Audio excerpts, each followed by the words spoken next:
Coming up on this episode of Falmouth in Focus, we'll take a look at election results from the recent townwide election, get a status update on the new Senior Center building project, and learn about the opening of the Coonamessett River.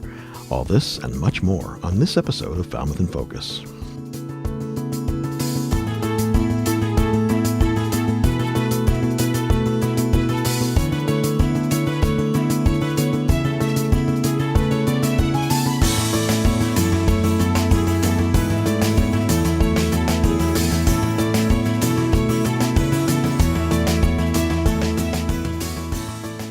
Hello and welcome to Falmouth in Focus, FCTV's current affairs program. I'm your host, Michael Kasparian. We start this episode by visiting Eight Cousins Bookstore for their grand reopening celebration. Eight Cousins was forced to close in early January after water damage caused a ceiling collapse. Now we take a look at the results for the town-wide election that was held this past Tuesday, May 15th. Question 1 passed by over 1,000 votes as voters supported the creation of an all-purpose artificial turf field at Falmouth High School.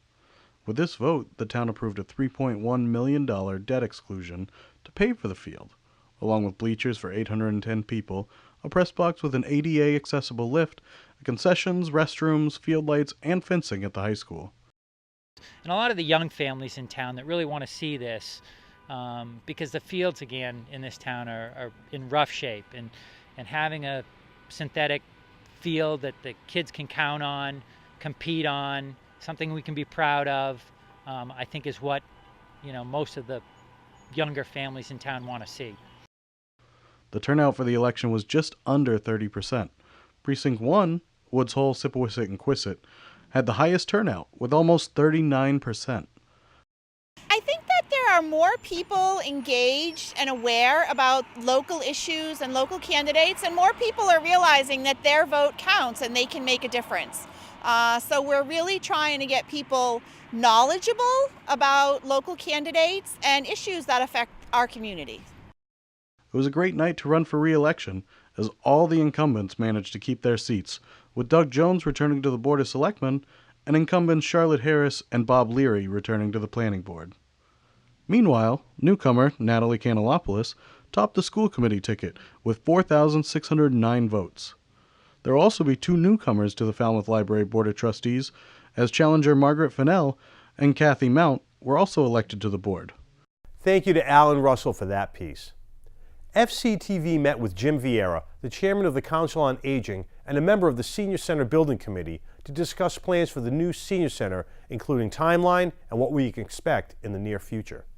I'm Jim Vieira, and I am the chairman of the Falmouth Council on Aging, and I'm here with you today to give you an update on the Falmouth Senior Center. This has been a multi-year process. We started several years ago assessing the need for a new senior center here in Falmouth. We knew that our senior center here is undersized, but we needed to really determine what size building we needed and what kinds of spaces we needed in it. So we went through a process, and we had the UMass Gerontology Institute do a needs assessment, and we followed that up with a site feasibility study where we evaluated about 60 different places in Falmouth where we might be able to possibly have a new senior center. Ultimately, the decision was made to put it on East Main Street, which is where it will be between the Gus Canty Center and Police Headquarters. So since that time, we put together a building committee, and it's a very fine building committee made of industry professionals, and that committee hired a project manager and an architect. The architect has been working with us now for about 6 weeks. He was able to jump right in with his staff. Was not a long process to get up to speed, and we've been very happy with the results so far. So where we are right now is that our architect has provided us with a floor plan that we're very comfortable with, and has begun to work on what the building is going to look like on the outside. We had just recently a public forum that we were able to show those schematic drawings of our plan and get input from the community. During that public forum, the architect went through really what's going on inside our building and how it relates to our programs. We feel as if we've got some really great social spaces. There'll be a cafe that'll be set up sort of like a coffee shop where people will be able to get coffee and snacks and socialize, so that when our patrons come for a program, they can come early with their friends or they can stay late and have a really nice event. We also have on the first floor a very large meeting room with 2,500 square feet, which probably will be able to seat about 200 people at an event. And we've situated it so that it can be divided into two small spaces when that's appropriate. And we'll have a kitchen in the building that's going to be adjacent to this large meeting room, so that we'll actually be able to have meals and do prep work. It's something that our present senior center really doesn't have. It's a very small kitchen, and we really can't do prep work in it. We've got our schematic plans. We know what we want in the building. We have proposed floor plans and about what we think the building is going to look like. The next step for us is to really fine-tune those a little bit. And then later on in May, we'll go in front of the Board of Selectmen. The Board of Selectmen really have the ultimate authority to decide on what is the building. And hopefully they will take a look at what we've proposed. And if they sign off on it and like what they see, then the architect will go ahead and begin the next phase of the design development. And as he goes through that, then we'll be doing all of the details and the finishes inside the building, getting the doors we're going to have, the flooring, the windows, all those types of things. And once that happens, and that process will take us right into the summer, then we'll be ready to get it out to bid for a contractor. And the bid process takes a little bit of time, but if everything goes according to the schedule that we have now, we'll be able to start construction sometime this fall, probably in late October. Thanks to Jeff Wyman for that piece. The Coonamessett River Restoration Project marked a major milestone with Phase 1 of the project, the completion of the pedestrian walkway at Dexters Mills Crossing. FCTV was there to cover the May 6th ribbon-cutting ceremony.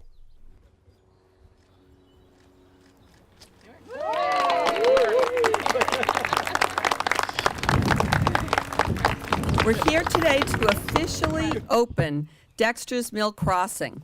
This boardwalk spanning the river and its floodplain is named for the first grist mill established at this very site in 1700. Now, more than 300 years later, the river runs free. Well, one of the goals is to restore the natural habitat, to rewild the wetland.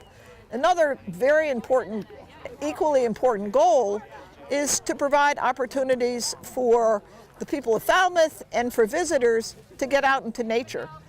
In order to cross a floodplain, you need to have a boardwalk, otherwise you're going to be walking in mud. So we built this boardwalk. It spans the river, crosses the river, and in this lower part of the river, we will have about a mile-long lower loop, and so we'll have another boardwalk at the north part of the floodplain to replace Middle Dam that's there. Middle Dam will be removed, and that whole floodplain will be continuous. This vista we see before us may not look like much right now. I mean, frankly, it looks like a moonscape, but this is going to be the ultimate ugly duckling. As soon as the weather warms up, whenever that happens, it's been a little late this year, but the seeds and plants will burst open and green up. These 17 restored acres will look very different in just a few short months, and within a few years it will be spectacular. We're doing a lot of talking now about the healing power of land and just the fact that we have these natural areas in our town that we can go to and use. So making them accessible and safe and having environmental education opportunities is really the key. Today is an achievement for people who were able to think and work together, people of different backgrounds, very different philosophies that came together in the interest of returning the flow for the first time in 300 years Think of that. 300 years ago, people stood on this very spot and enjoyed this natural beauty. And today, as a community, we get to do that again. This part of the project has involved 17 different organizations, plus lots of volunteers. For instance, volunteers for the 300 Committee and especially for the Coonamessett River Trust have literally put thousands of hours of volunteer time. And so it has been a community effort. Most people, when I ask them to do a job, they're more than willing to help. This project is so important to bringing back the natural heritage of this region. We dammed these rivers, one of them being right here for Dexters Mill. We dammed the Quashnet, we dammed the Childs River, and now we're working diligently to take those dams down, to learn from our history, to allow the fish to flow, to allow the natural beauty of these regions to come together. Phase 2 of the restoration project is scheduled for completion in 2020. Thanks to Andrew Richards for that coverage. Right now, we're going to take a short break. When we come back, we'll catch up on recent government meetings in our 3 Things from Town Hall segment.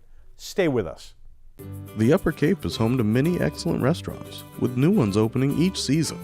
A great way to try many of them in one place is to attend the annual VIPS fundraiser, the Feasts of Falmouth and Beyond. This year, our 16th annual Feasts of Falmouth will be held on Friday, June 8th, from 5 to 7 p.m. at Mahoney's Garden Center in East Falmouth. Attendees have a chance to sample dozens of items from the menus of over 20 local restaurants. Support Falmouth volunteers and public schools and our participating restaurants, who generously give back to their community by checking out this festive food event. Falmouth VIPS programs and volunteers reach every student every day. Check out our website for information, www.falmouthvips.org, or call VIPS at 508-548-1621. We look forward to seeing you on Friday, June 8th.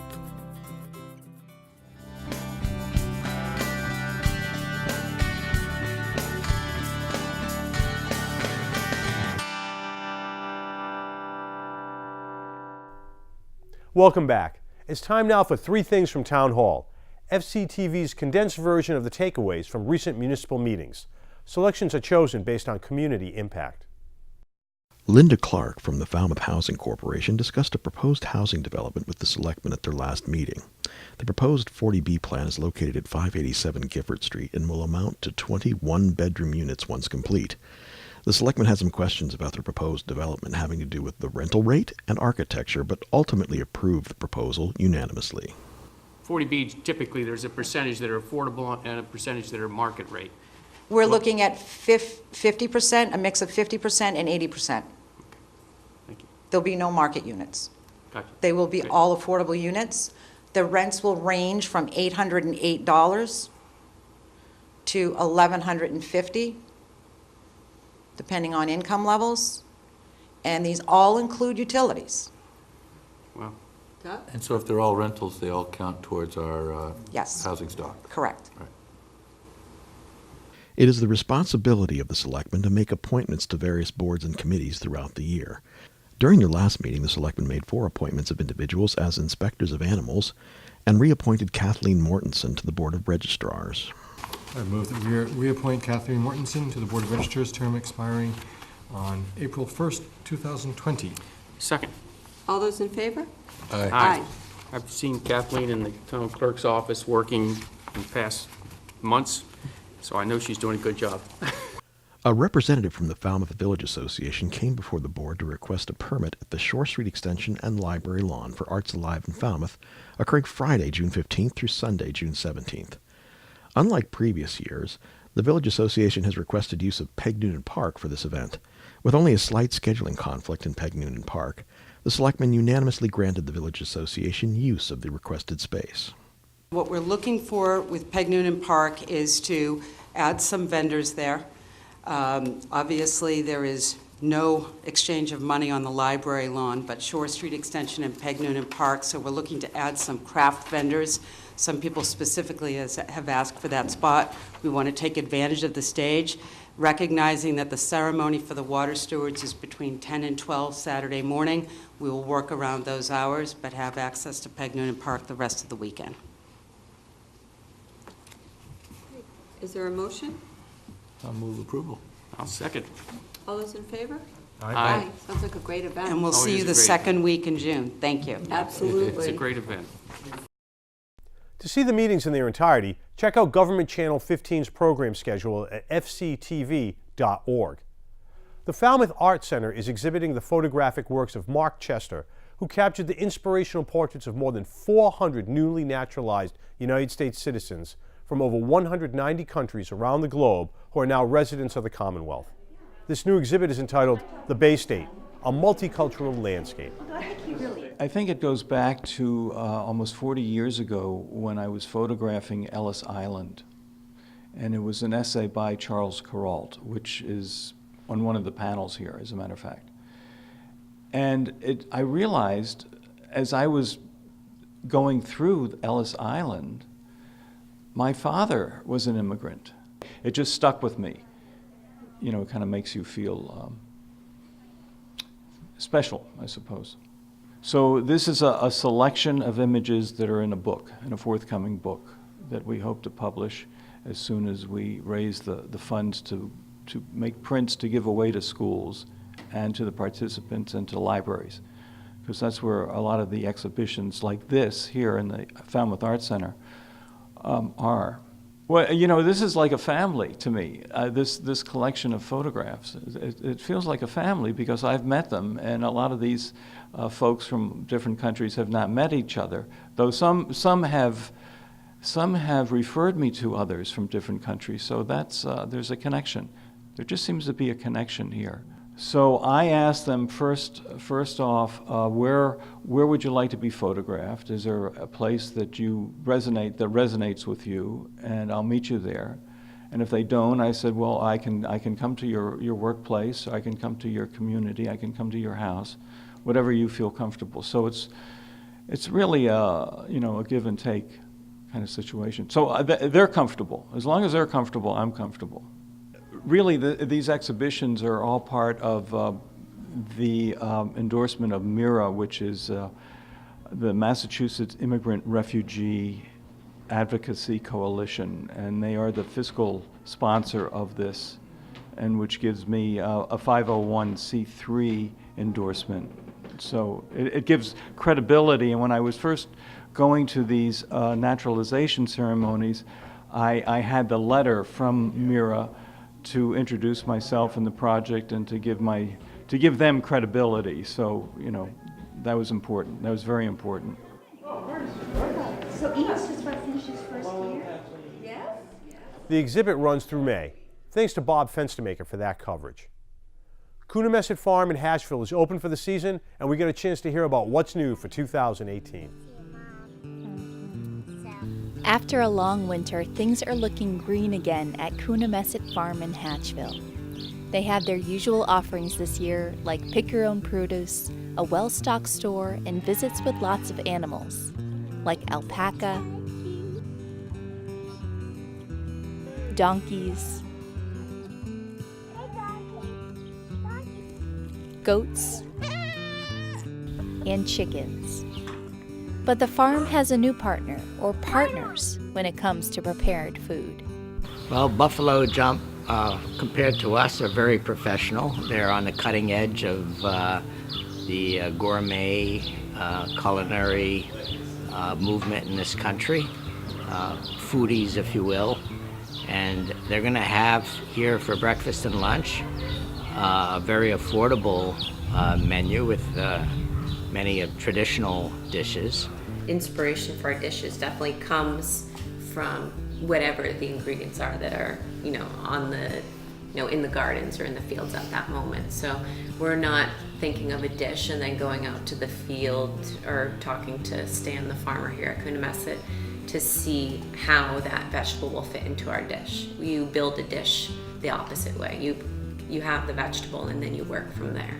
So that's how, the vegetables or the ingredients are inspiring our menu right now. Some of those dishes include omelets and breakfast sandwiches, but also things like a stewed octopus rice bowl and tortilla española. I think people should know we're pretty approachable. I think, I don't know, I think a lot of people think we're not. Dinner might not be so much, but our daytime operations, it's very casual, affordable, and good food. It's healthy. We care a lot about what goes into people's bodies for like our kimchis and stuff. And we're gonna make fish sauce out of it, so it's gonna sit here for like 6 months. We are more than just our dinner, our pop-up dinners now. So coming to the farm as like their resident cooks, we're gonna be hosting the Jamaican buffet nights. We're gonna be doing a lot of the weddings that are held here at the farm, and that's a huge opportunity for us to, let a large number of people try and taste our food and get to feed the community. And so far, the community is loving it. If you'd like more information about the farm and its offerings, you can find Coonamessett Farm on the web and on Facebook. Thanks to Liz Lerner for that piece. In this next piece, we follow 4th grade students from the Mullen Hall School as they explore science in the community. The Green Bus, organized by the Falmouth STEM Boosters, lets students learn more about science and technology on field trips to several locations in Falmouth. So we're here today from Mullen Hall School on our Green Bus Tour. We were lucky enough to have the STEM Boosters help to plan this trip for us, for our 4th graders. We're getting to visit 4 locations in Falmouth. We are going to the Coonamessett River to find out how the community is helping to restore the river. So we're here now at the Falmouth Ice Arena, and we are learning about how the ice arena is energy efficient. One of the places that we're also going is the water treatment plant to learn about the process in which they treat our water in Falmouth. And then our last stop will be going to Hui and learning about what some of the projects that the scientists are working on. We also have these great little notebooks for the kids, and they have questions along the way on our trip that they're looking for the answers to so that they can learn more as we go. The fact I learned is at the Coonamessett River, there's dead trees, and that's to make the river shaped, like curved, a little bit more naturally. I learned that they use the most energy efficient lights, they have solar panels, and that a lot of stuff here is energy efficient. On this trip, I learned that there's tons of algae that is in the water, so it goes through the water treatment process. It takes a lot longer than you'd think. I learned that they clean the algae. They clean the algae, and there's a bunch of algae in the lakes, and there's a big pipe under us. Thanks to Ryan Weber, who contributed that piece. FCTV wants you to know that television can be as easy as hitting record on your smartphone. We'd like to invite all Falmouth residents and visitors to share their slice of life with us. Email us your photos and videos, or upload them to Facebook, Twitter, or Instagram using the hashtag MyFalmouth or Falmouth in Focus to be featured on the show. Thank you to our most recent contributors. We leave you now with the sights and sounds of kids from the Woods Hole Cooperative Preschool as they tour the Falmouth Fire Station. Thanks for watching Falmouth in Focus. We'll see you next time.